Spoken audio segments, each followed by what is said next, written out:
గ్రంథకర్త మాట్లాడుతూ అంటాడు 1వ అధ్యాయంలో యేసు ప్రభువారి యొక్క ఆరోహణం కొరకు మాటలు రాయబడి ఉన్నాయి. 9వ వచనం నుండి మాటలు ఉన్నాయి.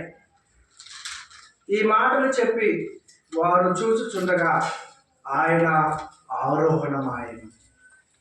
ప్రభువారు భూమి మీద మరే గర్భాన్ని జన్మించి 33 సంవత్సరాలు లోకంలో జీవించి 33.5 సంవత్సరాలు ఆయన అనేకమైన అద్భుత కార్యాలు, ఆశ్చర్య కార్యాలు, మరి చనిపోయినటువంటి వారిని అలాగే నీళ్లను ద్రాక్షరసంగా కుంటివారికి, గుడ్డివారికి, మోగవారికి అనేకమైనటువంటి అద్భుత కార్యాలు చేసినటువంటి యేసుక్రీస్తు ప్రభువారు ఆయన శిలువ వేయబడ్డ ఏమండి తీసి ఆయన మరి శరీరమును మరి సమాధిలో పెట్టడం, ఆ తర్వాత ఆయన 3వ దినాన తిరిగి లేచినటువంటి పరిస్థితి మనం చూస్తున్నాం.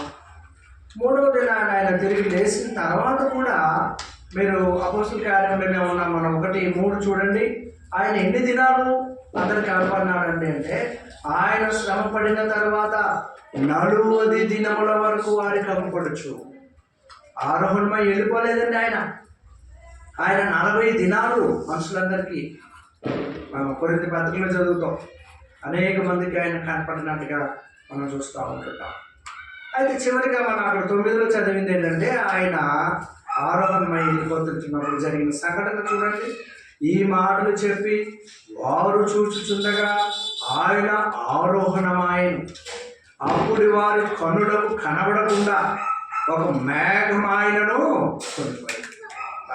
యేసుక్రీస్తు ప్రభువారు భూమి మీద జీవించిన జీవితము ఈరోజు తిరిగి ఆయన జీవితం ఎక్కడికి వెళ్ళబోతుందండి అని అంటే 3వ అధ్యాయంలో అపోస్తలుల కార్యములోనే పేతురు మాట్లాడుతూ అంటాడు, ఆయన కాలములు సమయంలో వచ్చే వరకు పరలోక నివాసి అయి ఉన్నాడు. ఆయన ఎక్కడ ఉన్నాడండి? పరలోక నివాసి అయి ఉన్నాడు అని చెప్పి 3వ అధ్యాయంలో పేతురు మాట్లాడతాడు. అక్కడ 20వ వచనం చూడండి. ఏమండి? అపోస్తలుల కార్యములు 3:20 మీ కొరకు నియమింపబడిన క్రీస్తు యేసు ఆయన పంపునట్లు మీ పాపములు తుడిచివేయబడు నిమిత్తము మారు మనసు పొంది తిరుగుడి.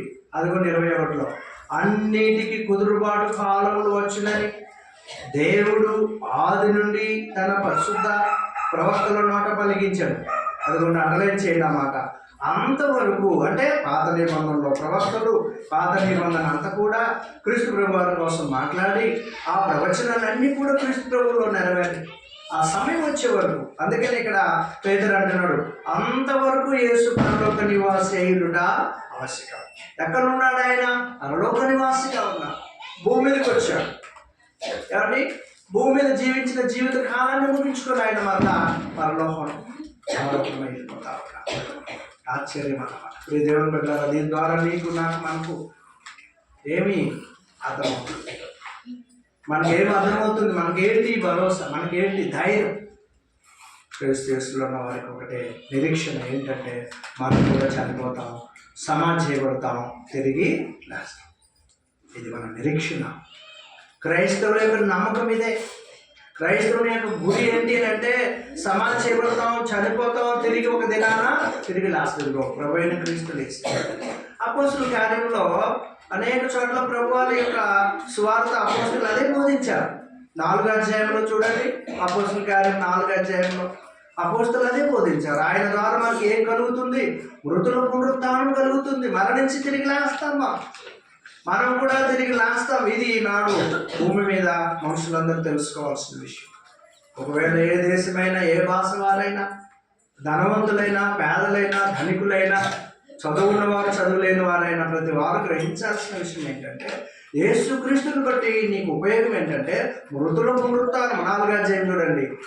అపోస్తలుల కార్యం 4:1 వారు ప్రజలలో మాట్లాడుతుండగా యాజకులను, దేవాలయ అధిపతి సదుకైలను 4:2 వారు ప్రజలకు బోధించుటయు.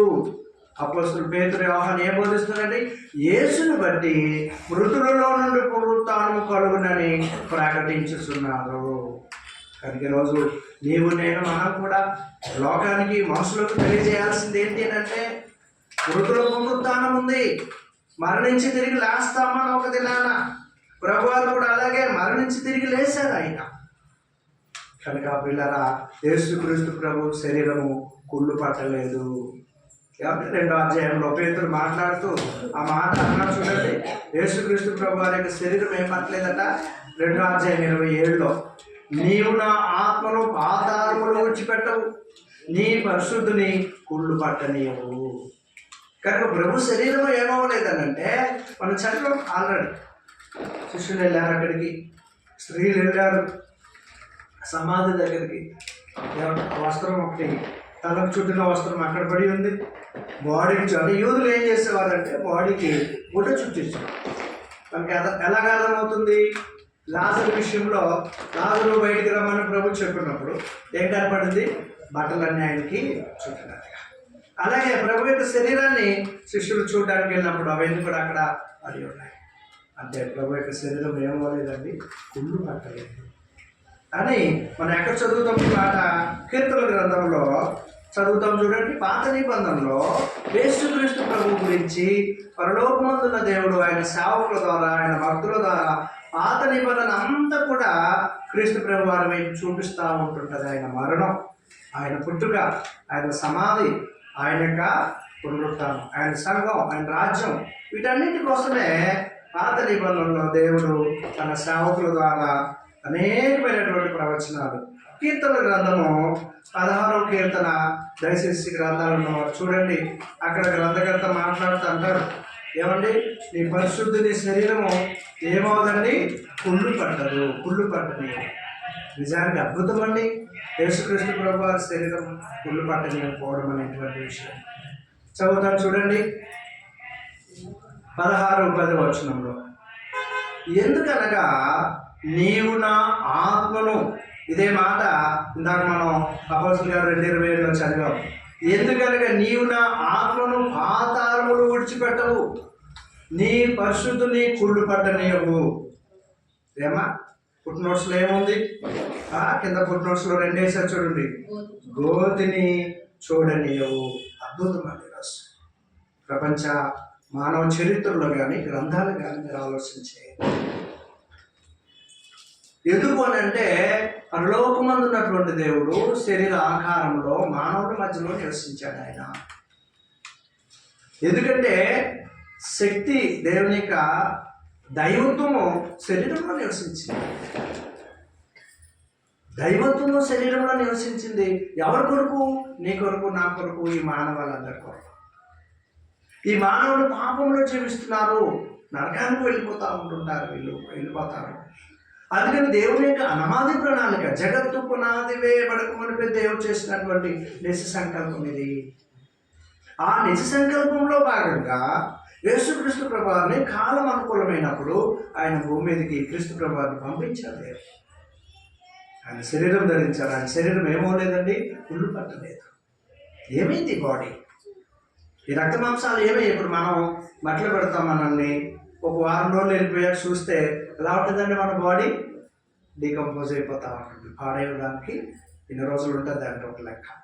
అలాగ మన బాడీ ఏమవుతుంది బట్టలకి. ఎందుకంటే ఆదాముతో దేవుడు అన్నాడు, నువ్వు మన్నే కనుక తిరిగి ఏమైపోతావు, మన్నైపోతావు అని చెప్పాడు. కనుక మన మన్ను క్రీస్తు ప్రభు వారి యొక్క అద్భుతమైనటువంటి శరీరం. అందుకని ఆయన దేవుని కుమారుడు.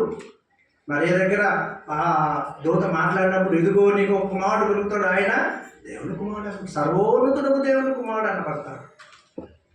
అటువంటి గొప్ప దేవుడిని దేవుని బిడ్డలారా మనం కలిగినాం. కనుక ఆయన మృతులలో నుండి లేచుట్లో ఆది సంభూతుడిగా మనం చూస్తూ ఉంటాం. ఆయన ఆరోహణం అవుతున్నప్పుడు పరలోకం వల్ల ఏం జరిగింది తెలుసా అండి? ఆయన ఆరోహణం అవుతున్నప్పుడు కీర్తనల గ్రంథము దయచేసి చూడండి 24వ కీర్తనలో పరలోకపు తలుపులు, పరలోకపు ద్వారాలు ఆయన భూమి మీద ఆయన జీవితం ముగించుకొని పరలోకానికి ఆహ్వానం ఆయన ఎలాగ ఆహ్వానం అందుతూ ఉందో ఒకసారి కీర్తన చదువుతాను. దయచేసి 24వ కీర్తన 7వ వచనం నుండి దయచేసి అందరూ గ్రంథాలు చూడండి. పరలోకానికి ప్రభు భూమి మీద నుండి ఆరోహణ మీద వెళ్తూ ఉంటున్నప్పుడట ఇక్కడ ఏం జరుగుతుంది? తలుపులు, ద్వారములు తెరవబడి ఉన్నాయి. కీర్తన 24:7వ వచనంలో, గుమ్మములారా మీ తలలు పైకెత్తుకునుడి, మహిమగల రాజు ప్రవేశించినట్లు పురాతనమైన తలుపులారా మిమ్మను లేవనెత్తుకునుడి. అది పరలోకంకి ఆయన వెళ్తున్నప్పుడట ఆ పరలోకం డోర్స్ ఏమయ్యండి? ఓపెన్ అయ్యాయి. ఆ తర్వాత మాట చూడండి 8వ మహిమగల రాజు. ఈ మహిమగల రాజు ఎవడు? బల శౌర్యము గల యెహోవా, యుద్ధశూరుడైన యెహోవా. గుమ్మములారా మీ తలలు పైకెత్తుకుని, పురాతనమైన తలుపులారా మహిమగల రాజు ప్రవేశించినట్లు మిమ్మను లేవనెత్తుకోండి. మహిమగల ఈ రాజు ఎవడు? సైన్యములకు అధిపతి యెహోవాయే. ఆయనే ఈ మహిమగల రాజు. ఆయా సమయాల్లో పాత నిబంధనలో యెహోవా అనేటువంటి మాటల్ని క్రీస్తు ప్రభువారికి కూడా ఉపయోగించబడతా ఉంటుంటాయి. కనుక ఈయన ఎప్పుడైతే పరలోకానికి వెళ్తూ ఉంటున్నాడో ఆ పరలోకంలో మరి దేవుని యొక్క సన్నిధిలో ఆహ్వానం తిరిగి ఆయన కనబడుతుంది. ఎబ్రీ పత్రికలో 9వ అధ్యాయంలో కూడా ఆయన ఎక్కడ ప్రవేశించాడు? మన ప్రధాన యాజకుడు ఏమండి ఎక్కడ ప్రవేశించాడు అని అంటే మనం చక్కగా ఎబ్రీ గ్రంథకర్త రాస్తూ ఉంటాడు. 9వ అధ్యాయంలో 23-24 వచనాలు చదువుతాను చూడండి. ఎక్కడ ప్రవేశించాడట? మన ప్రభు అయిన క్రీస్తు మన రక్షకుడు. 9వ అధ్యాయం 23-24 వచనాలు ఎబ్రీ పత్రిక. పరలోకమందున్న వాటిని పోలిన వస్తువులు ఇట్టి బలులు వలన శుద్ధి చేయబడవలసిందని, కానీ పరలోకమందు ఏమంటే పరలోక సంబంధమైనవి వీటికంటే శ్రేష్టమైన బలుల వలన శుద్ధి చేయబడవలసి ఉండేది. అదిగోండి, అందువలన నిజమైన పరిశుద్ధ స్థలమును పోలి హస్తకృతమైన పరిశుద్ధ స్థలములలో క్రీస్తు ప్రవేశింపలేదు. కానీ జాగ్రత్త చూడండి, ఇప్పుడు మన కొరకు దేవుని సముఖమందు కనబడుటకు పరలోకమందే ప్రవేశించాను. కనుక ఎక్కడికి ప్రవేశించాడు మన ప్రభు? పరలోకమునకు ప్రవేశించాడు. కనుక ఇంత గొప్ప దేవుణ్ణి, ఇంత గొప్ప క్రీస్తు ప్రభుని మనం కలిగి ఉన్నాం. కలిగట్టు మన దేవుని కొరకు నమ్మకంగా బ్రతకాలి, నీతిగా బ్రతకాలి. ఆయన ఎందుకు వస్తానే పండుగ దిన మరి 10 రోజుల ముందు ఆయన 40 రోజులు మన ప్రజలందరికీ కనబడి ఆయన వెళ్ళినట్లుగా మనం అపోస్తలుల కార్యంలో చదువుతా ఉంటాం. ఆ తర్వాత మృతులలో నుండి లేచుట్లో ప్రథముడు కూడా ఈయనే. ఎందుకంటే కొరింథీ పత్రికలో దయచేసి 1 కొరింథీ 15వ అధ్యాయంలో ఈరోజు మనం తిరిగి లేస్తామా? అవును లేస్తాము. మన నిరీక్షణ ఏంటి? మన నమ్మకం ఏంటి అని అంటే ఈ మాటలు దయచేసి అందరూ పరిశీలన చేయండి. చూడండి, అక్కడ 15వ అధ్యాయము 20వ వచనం నుండి మనకి ఈ మాటలు రాయబడి ఉన్నాయి. 20 నుండి కొన్ని మాటలు చదువుతాను చూడండి. ఇప్పుడైతే నిద్రించిన వారిలో ప్రథమ ఫలముగా క్రీస్తు మృతులలో నుండి లేపబడి ఉన్నారు. ఎలాగండి? క్రీస్తు ప్రభు వారు ప్రథమ ఫలం, మొట్టమొదట మరణించి సమాధి చేసి తిరిగి లేచినటువంటి హిస్టరీ చరిత్రలు మీరు తిరగేసి చూడండి. మానవ చరిత్రలు, మానవ గ్రంథాలు. కానీ దేవుని యొక్క గ్రంథంలో దేవుడు స్పష్టంగా ఇప్పుడైతే నిద్రించిన వారిలో ప్రథమ ఫలముగా క్రీస్తు మృతులలో నుండి లేపబడి ఉన్నారు. 21 మనుషుని ద్వారా మరణము వచ్చెను గనుక మనుషుని ద్వారానే మృతుల పునరుత్థానం కలిగాను. ఎందుకు యేసుప్రభు వారు మనుషులుగా వచ్చాడు? ఇప్పుడు అర్థమైందా? మనుషులు మానవ శరీర ఆకారంలో ఉన్నారు కనుక, మనుషులు మానవ రక్త మాంసాల్లో ఉన్నారు కనుక, ఎబ్రీ పత్రిక 2వ అధ్యాయం 14వ ఆ పిల్లలు రక్త మాంసం కలిగి ఉన్నారు కనుక రోజు ఆయన కూడా రక్త మాంసాల్లో ఒక మనుషుని ద్వారా మరణం ఎలా వచ్చిందో మళ్ళీ దేవుడే మానవ ఆకారంలో రావాల్సి వచ్చింది. 21 బాగా అర్థం చేసుకొని మళ్ళీ చదువుతాం. మనుషుని ద్వారా మరణం వచ్చింది కనుక మనుషుని ద్వారానే మృతుల పునరుత్థానం కలిగింది. 22 ఆదామునందు అందరూ ఎలా మృతి పొందుచున్నారో అలాగుననే క్రీస్తునందు అందరూ బ్రతికింపకూడదు. మీ అపరాధముల చేత పాపముల చేత మీరు చచ్చిన వారు అయి ఉంటుండగా ఈరోజు ఆ అపరాధాలని, పాపాలని క్రీస్తు ప్రభువు శిలువ మానుపైన మోసుకొని మన అపరాధాలు, మానవ జాతి యొక్క అపరాధాలు ఆయన శిలువలో ఎక్కుతూ ఉంటున్నాడు. పిలాతు అడిగాడు, ఈయనలో ఏ పాపము, ఈయనలో ఏ నేరం నాకు కనపడలేదన్న. అయితే ఈ పక్కన యూదులు ఏమంటున్నారంటే సిలువేయండి సిలువేయండి సిలువేయండి అని కేకలేస్తా ఉన్నారు. దాని పిలాతు ఏం చేశాడంటే నీళ్లతో చేతులు కడిగేసుకున్నాడు. ఈయన యొక్క మరి మరణంలో నాకు ఏ విధమైనటువంటి పాల్పంపు లేదు.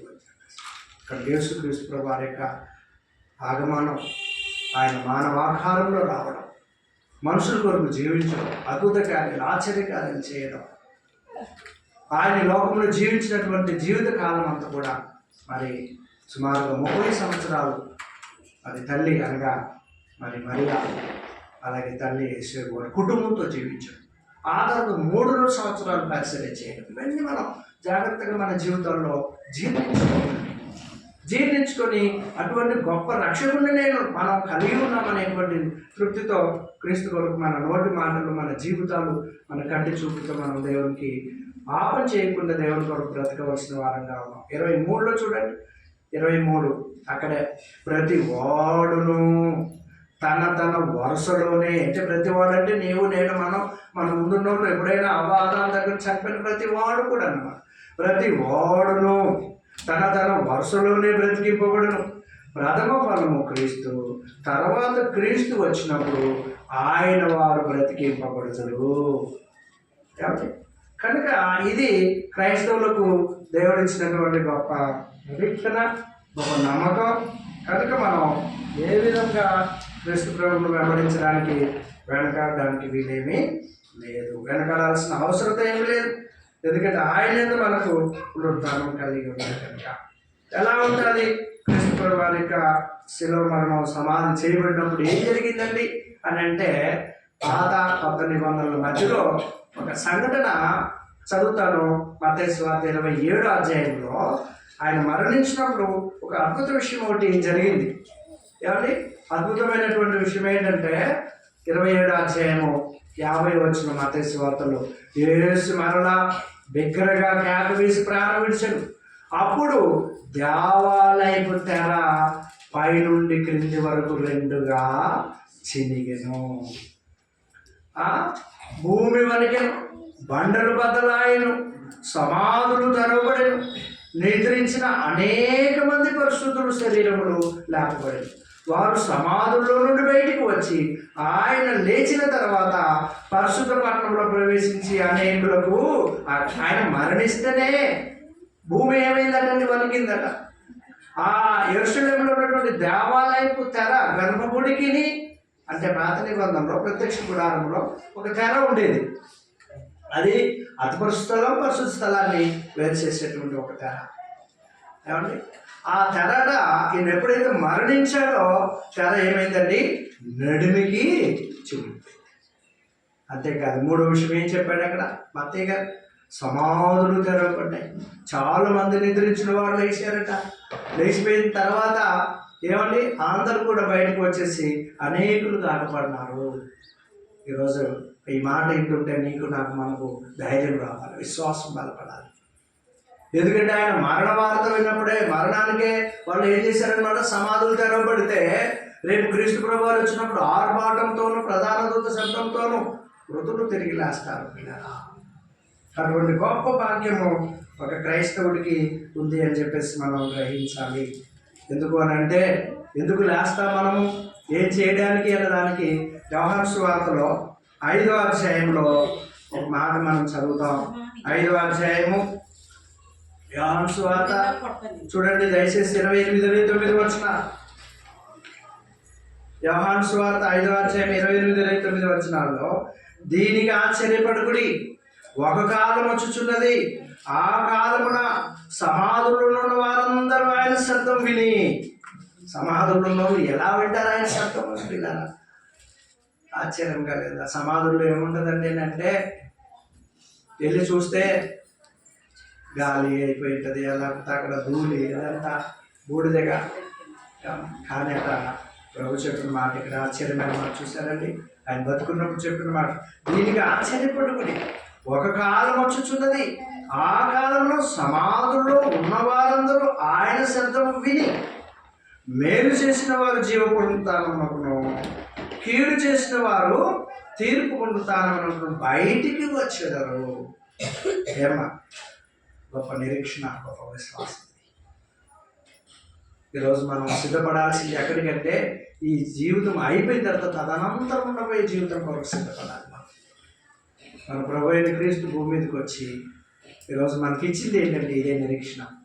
ఆయన చనిపోయి సమాజం తిరిగి లేస్తాడు. ఈరోజు నువ్వు నేను మనం కూడా ఆయన విశ్వాసం నుంచి, నమ్మకం నుంచి చనిపోయి తిరిగి లేస్తాం. ఇదే మన నిరీక్షణ. అందుకని ఆ నిరీక్షణతో బ్రతకాలనుకున్నాం, ఆ విశ్వాసంతో బ్రతకాలి క్రైస్తవులుగా.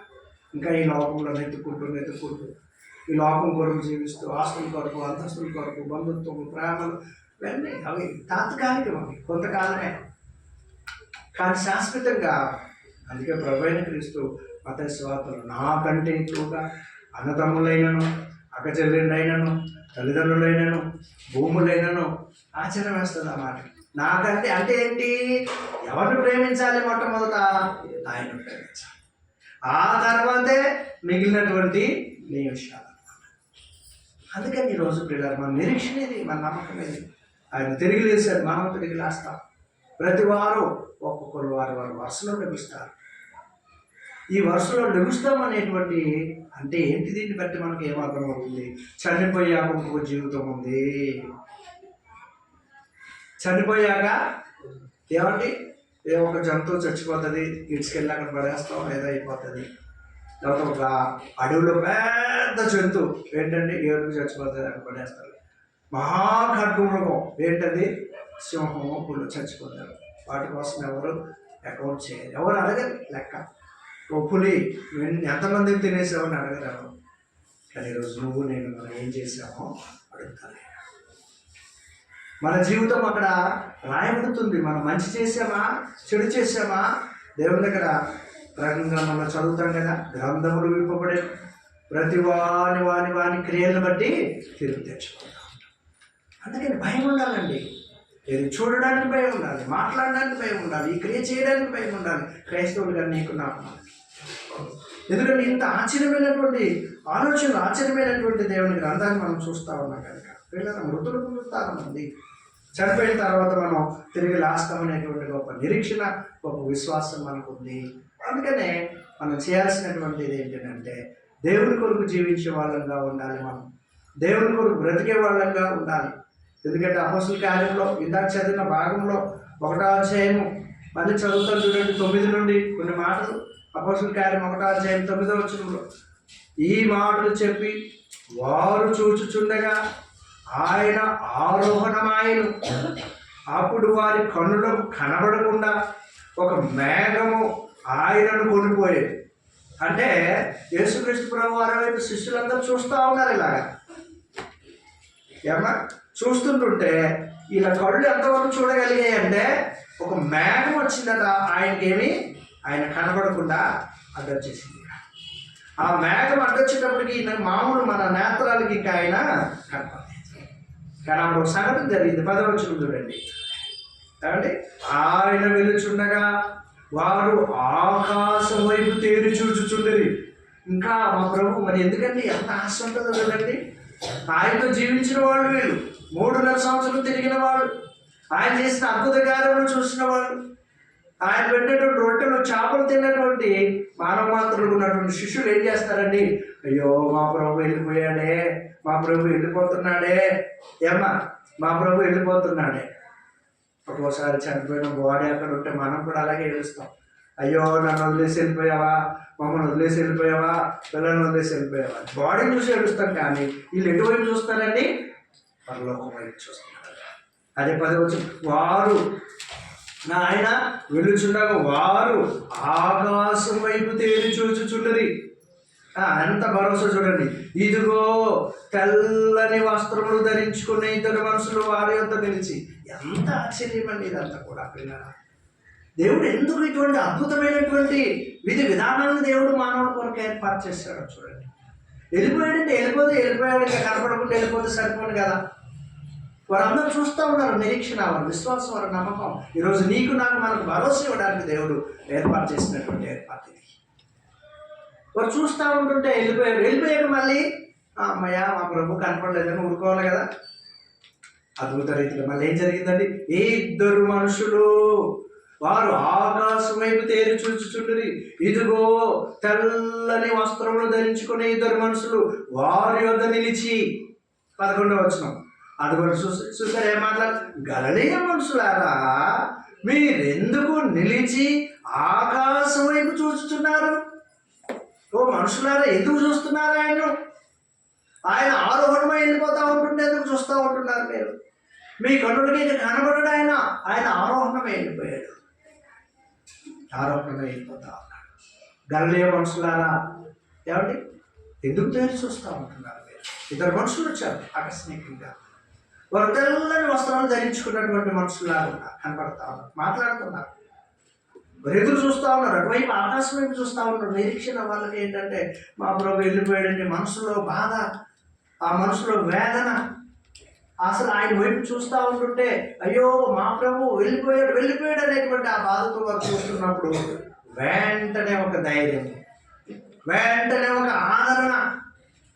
ఏమంటున్నారండి? 11వ వచనం. గలిలయ మనుషులారా, మీరెందుకు నిలిచి ఆకాశం వైపు చూచుచున్నారు?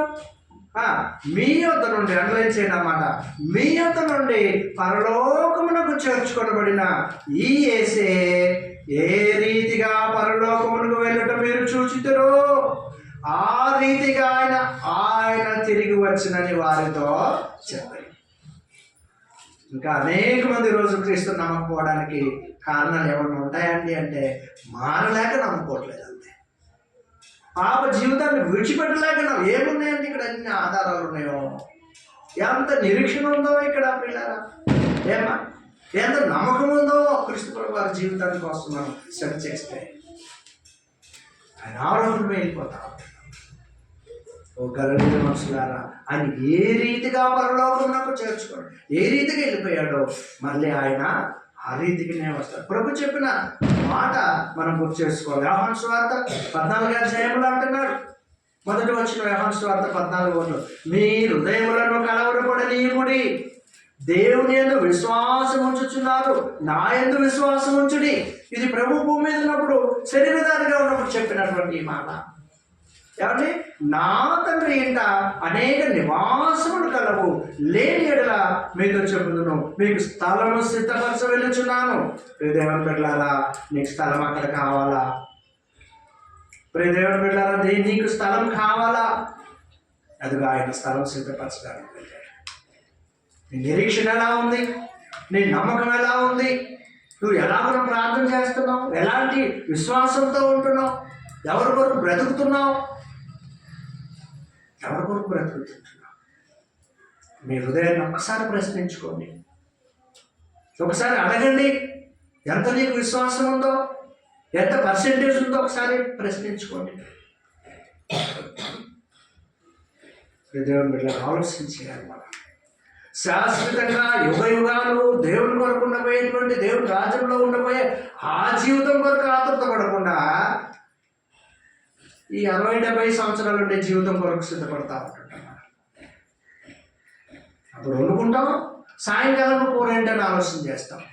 అప్పుడు తింటుంటాం, రేపేం తినాలని ఆలోచన చేస్తూ ఉంటుంటాం. పిల్లలా, ఇది శాశ్వతమైన జీవితం కాదు. ఇది ఆదాముతో దేవుడు అన్నమాట, నువ్వు మన్నే కనుక ఆదాము, నువ్వు మన్నే కనుక నీ చెమటోర్చి భూమిని చేర్చుకొచ్చుకొని బతుకుతావు. నువ్వు మన్నే కనుక తిరిగి మన్నే అయిపోతావు.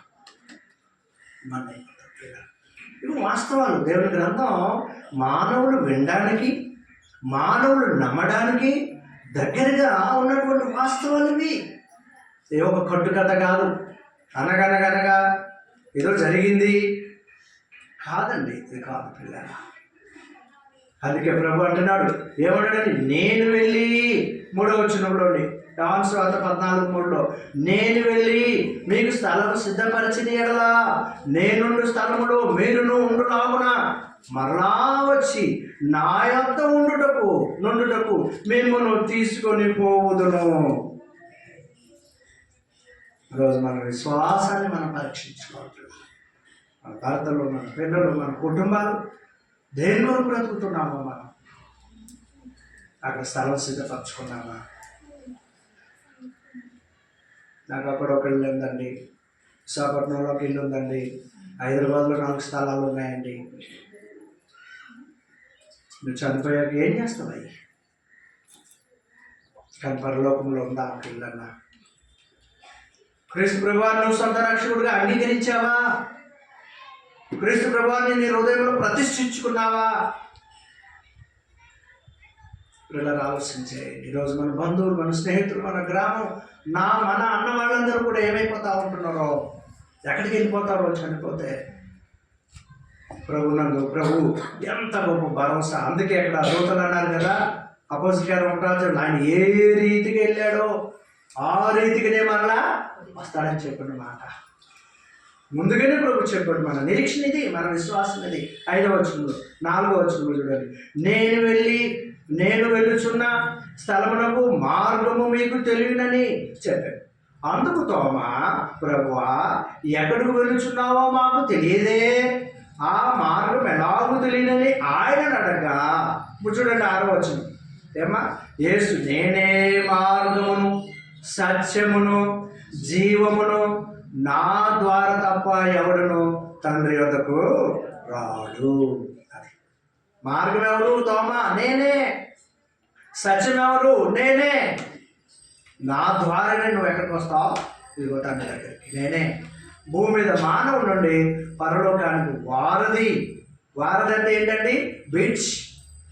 కాకినాడకి జగన్నాథపురానికి ఏంటండి? బ్రిడ్జ్. పరలోకానికి మానవుడికి బ్రిడ్జ్ ఎవరన్నమాట? యేసుక్రీస్తు ప్రభువు. ఈ బ్రిడ్జ్ మీద ప్రయాణం చేయగలుగుతా ఉన్నావా? అసలు ఆ బ్రిడ్జ్ మీద వెళ్ళడానికి నువ్వు సిద్ధపాటు కలిగి ఉన్నావా? సిద్ధపాటు కలిగినటువంటి బిడ్డలు ఎలా ఉంటారో మీకు ఒక విషయం చూపిస్తాను. మత్తయి సువార్త 25వ అధ్యాయంలో దేవుని కొరకు జీవించే స్త్రీ పురుషులు ఎవరైనా, మనము, మన కుటుంబం, మన బిడ్డలు ఎవరినైనా ఇదిగోండి ఒక సిద్ధపాటు కలిగినటువంటి ఒక సంఘటన ప్రభువైన క్రీస్తు ముందుగానే మనకి తెలియచేశారు. అక్కడ ఏమనుందో ఒకసారి చూడండి. మనం ముగింపుకు వచ్చి ఉన్నాం. 25వ అధ్యాయం, పరలోక రాజ్యము తమ దీవుటీలు పట్టుకొని పెళ్లి కుమారుని ఎదుర్కొనుటకు బయలుదేరిన 10 మంది కన్యకలు పోలి ఉన్నారు. వీరిలో 5 బుద్ధి లేనివారు, 5 బుద్ధి గలవారు. బుద్ధి లేని వారు తమ దీవుటీలు పట్టుకుని తమతో కూడా, బుద్ధి కలిగిన వాళ్ళు ఏం చేశారో చూడండి, దీవుటీలు పట్టుకుని తమతో నూనె తీసుకుని, బుద్ధి లేని వాళ్ళు. బుద్ధి గలవారు తమ దీవుటీలతో సిద్ధిలో నూనె తీసుకొని పోయి. 5వ వచనం, పెళ్లి కుమారుడు ఆలస్యం చేయగా వారందరూ కునికి నిద్రించుచుండేది. ఏమన్నా చూస్తున్నారా? అర్ధరాత్రి వేళ ఇదిగో పెళ్లి కుమారుడు అతను ఎదుర్కొను రండి అని కేకలు వినబడి, అప్పుడు ఆ కన్యకలందరూ లేచి తమ డ్యూటీలు చక్కపరిచేది. కానీ బుద్ధి లేని ఆ కన్యకలు, మా డ్యూటీలు ఆరిపోవచ్చున్నావు కనుక మీ నూనెలో కొంచెం మాకు ఇవ్వమని బుద్ధి గలవారిని అడిగారు. 9వ వచనం, అందుకు బుద్ధిగల కన్యకలు, మాకును మీకును ఇది చాలదేమో, మీరు అమ్మవారి ఎదుకు పోయి కొనుక్కుండని చెప్పి వారు కొనబోచుండగా పెళ్లి కుమారుడు వచ్చెను. అప్పుడు సిద్ధపడి ఉన్నవారు అతనితో కూడా పెళ్లి విందుకు లోపలికి పోయి అంతటి తలుపు వేయబడెను. ఆ తర్వాత తక్కిన కన్యకలు వచ్చి, అయ్యా అయ్యా మాకు తలుపు తీయమన్నాడుగా. అతడు మిమ్మను ఏంటండి, మేము నెరుగునని మీతో నిశ్చయముగా చెప్పుచున్నాను. ఆ దినమైనను గడియనని మీకు తెలియదు కనుక మెలకుగా ఉండు. దేవుని బిడ్డ, ఇది సిద్ధపాటు. సిద్ధపాటు అంటే ఏంటనుకుంటున్నారు? జీవితంలో ఎప్పుడు ఏ దినంకి ఆ దినమే, ఏ క్షణానికి ఆ క్షణమే మనం సిద్ధపడి ఉండాలి. నువ్వు కొట్లాడుతున్నప్పుడే ప్రభు వచ్చాడనుకో, నీ పని అయిపోతుంది. ఏం చేస్తారండి అప్పుడు? 24వ అధ్యాయంలో చూడండి, మత్తయి గారు చెప్పిన మాటలు కొన్ని ఉన్నాయి. ప్రభు యొక్క రాకడ ఎలా ఉంటుందో తెలియనటువంటి పరిస్థితుల్లో ఏమండి చెప్పుకుంటూ వస్తూ 24వ అధ్యాయంలో జలప్రలయం కోసం చెప్పాడు. 36 నుండి సమయం లేదంతా చదవండి. ఇది నేను కొంచెం ముందుకు వచ్చాక చదువుతాను చూడండి. 41వ వచనం, 40 మత్తయి సువార్త 24:40 చూడండి. ప్రభు ఎలా వస్తాడో, మన సిద్ధపాటు ఎలా ఉంటుందో ఒక్కసారి గుర్తించుకోండి. ఆ కాలమున ఇదిగోండి, ప్రభు కాలం ఎలా వస్తుందో తెలియదు కనుక, ఆ కాలమున 2 పొలములో ఉందురు, ఒకడు తీసుకొని పోబడును, ఒకడు విడిచిపెట్టబడును. పొలంలో ఉన్నారటండి ఇద్దరు. అందులో ఇద్దరుంటే పొలంలో ఇద్దరుంటే సిద్ధపడినటువంటి వ్యక్తి ఏమో ప్రభుతో ఎత్తబడినాడట, సిద్ధపడలేని వేడు విడిచిపెట్టబడ్డాడట. తర్వాత మాట 41, ఈ ఇద్దరు స్త్రీలు తిరగలి విసురుసుండగా ఒకటే తీసుకొని పోబడును, ఒకటే విడిచిపెట్టబడు. కావున 42, కావున ఏ దినమున ప్రభు వచ్చినో మీకు తెలియదు కనుక మెలకువగా ఉండుడి. మెలకువగా ఉండుడి. 25:13 కూడా అదే మాట. 25:13 ఉన్న మాట, ఆ దినమైనను గడి అయినను మీకు తెలియదు కనుక మెలకువగా ఉండుడి. మెలకువగా.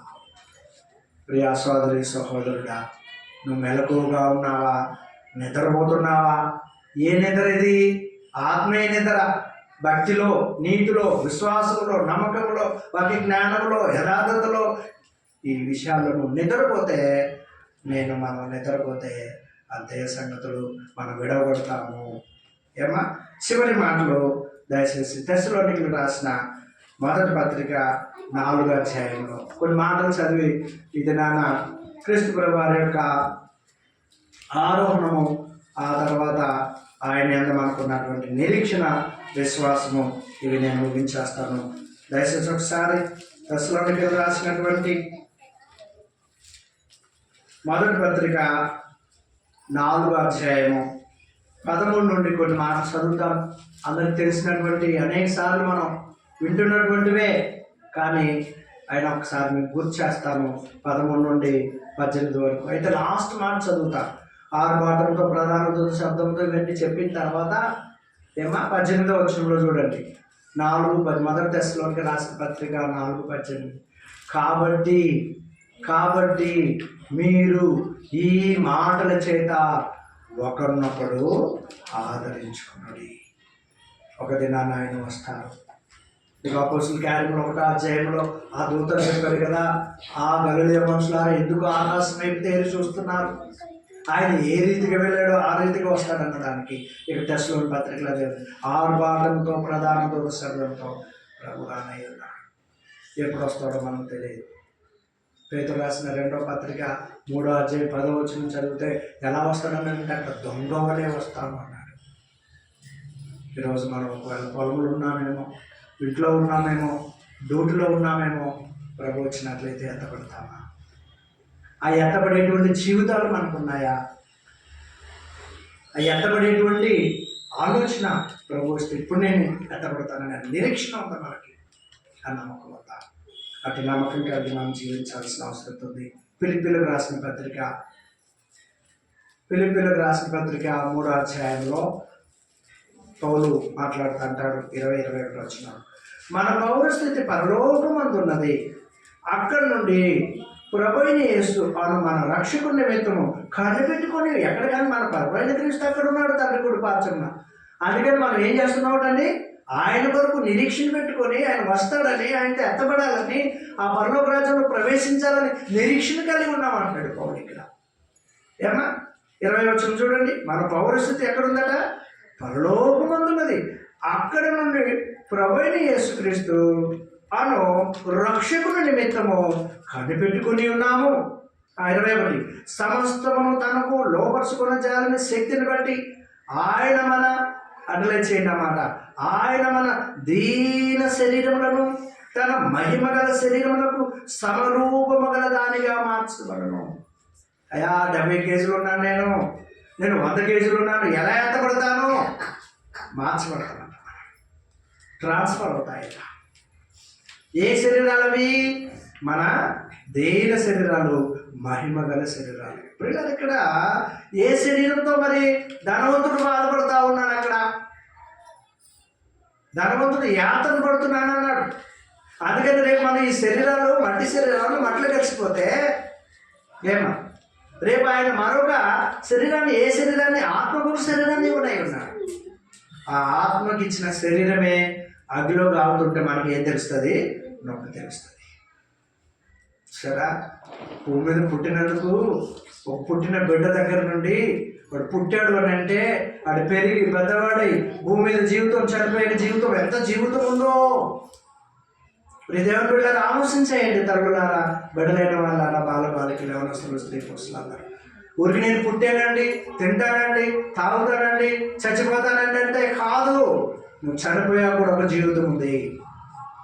నువ్వు చనిపోయా కూడా అక్కడ కాలాలా, లేకపోతే అక్కడ పరలోకమా? ఏదో సంపాదించుకుంటానండి, నా క్రీస్తు ప్రభు అక్కర్లేదండి కాదు. ఏ దేవుని బిడ్డ వాక్యం ఏం చెబుతుందంటే, ప్రయాసపడి ప్రారంభం ఇచ్చిన వాళ్ళారా నా ఎదుగు రండి, నేను మీకు విశ్రాంతిని కలుగు చేస్తాను.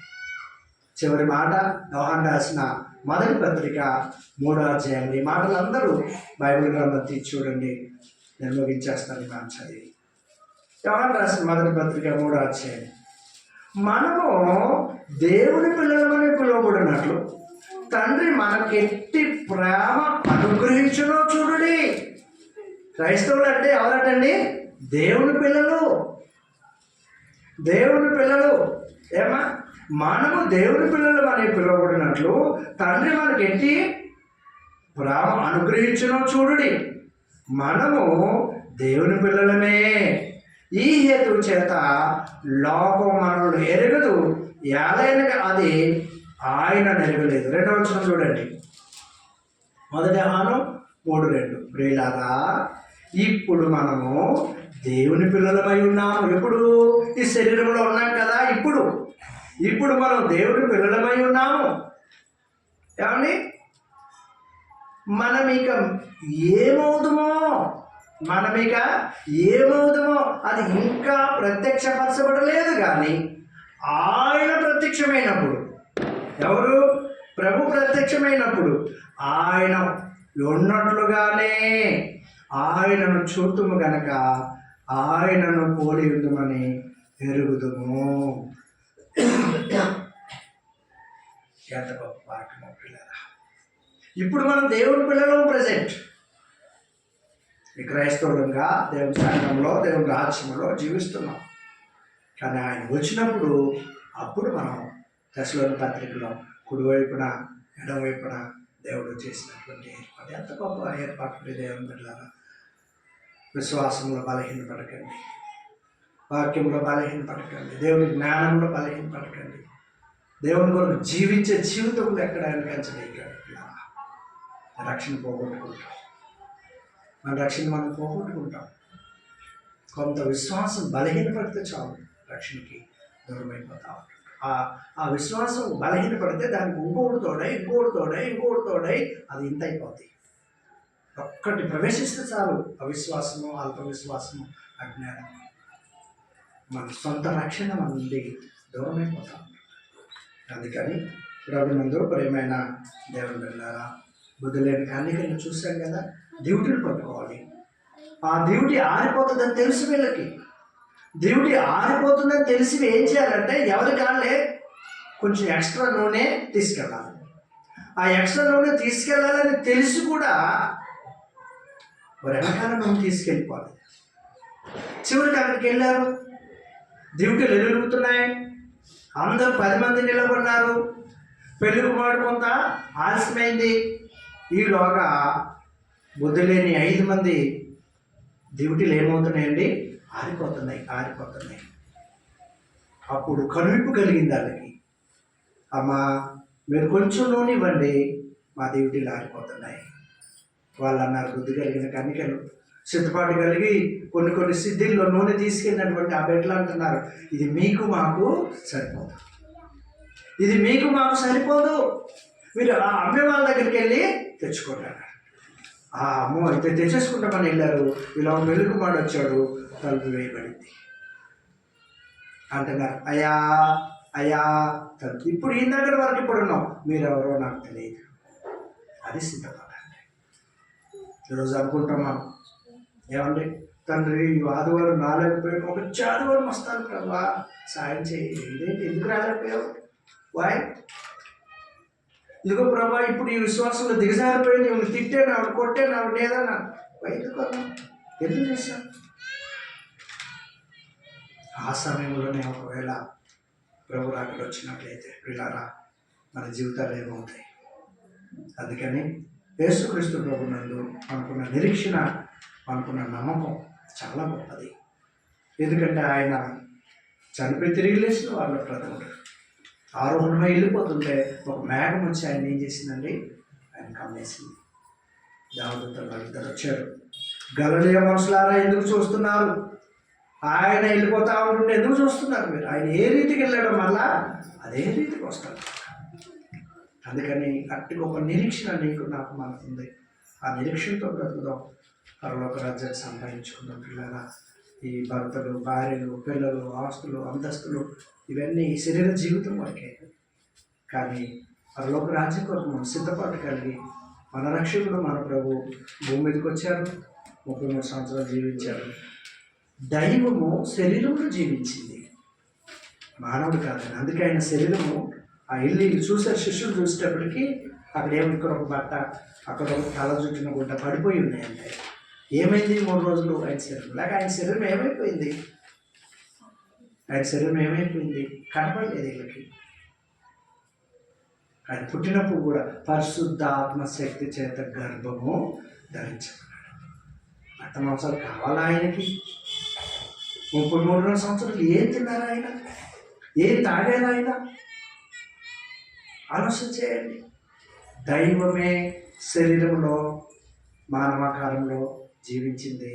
ఆయన వచ్చారు, మనకు మాదిరి చూపించారు. మనం కూడా దేవుని కొరకు బ్రతకమని మార్గాన్ని చెందిపోయారు. ఆ మార్గంలో మనందరం జీవిద్దాం. దేవుడి మాటలు దీవించి ఆస్వాదించిన మీ అందరికీ కూడా హృదయపూర్వక వందనాలు.